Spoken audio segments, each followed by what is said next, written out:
Okey, sahabat-sahabat yang dimuliakan oleh Allah Subhanahu wa taala. Apa yang kita nak buat pada fasa yang terakhir ni di dalam malam Lailatul Qadar? Yang pertama, tuan-tuan sahabat-sahabat yang dimuliakan oleh Allah Subhanahu wa taala, banyakkan kita untuk bangun malam. Bangun malam sebab apa? Berbalik dalam hadis Nabi sallallahu alaihi wasallam, man qama, siapa-siapa yang menghidupkan malam Lailatul Qadar. Kita hidupkan malam Lailatul Qadar ni di antaranya kita bangun malam, yakni tahajud, solat sunat tahajud, solat sunat taubat, solat sunat taubat, solat sunat hajat. Di antaranya juga kita lepas solat sunat tahajud, taubat, hajat, dan kita minta kepada Allah SWT, mudah-mudahan Allah memakbulkan segala permintaan dan kita, dan Allah meletakkan nilai barakah setiap umur yang kita duduk pada Ramadan tahun ini, dan meletakkan nilai keberkatan pada setiap amalan-amalan yang kita buat kepada Allah Subhanahu wa taala.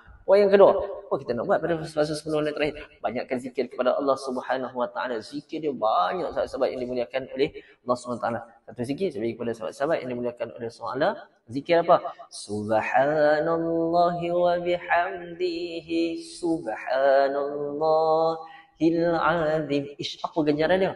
Siapa yang amal zikir ni banyak sangat ganjarannya. Sekali kita baca 10 kebaikan Allah akan berikan kepada kita. Yang kedua, 10 darjat Allah akan angkat dalam kehidupan kita, dan 10 kejahatan Allah akan hapuskan dalam kehidupan kita. Subhanallah.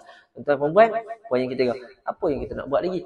Duduk dalam fasa 10 malam terakhir ni, banyakkan doa as-silahul mu'min. Doa adalah senjata bagi kita. Maka memperbanyakkan doa, balik dalam surah Al-Ghafir, wa qala rabbukum ud'uni astajib lakum. Maka sahabat-sahabat ini dimuliakan oleh Allah SWT, selamat beramal guys, insya-Allah.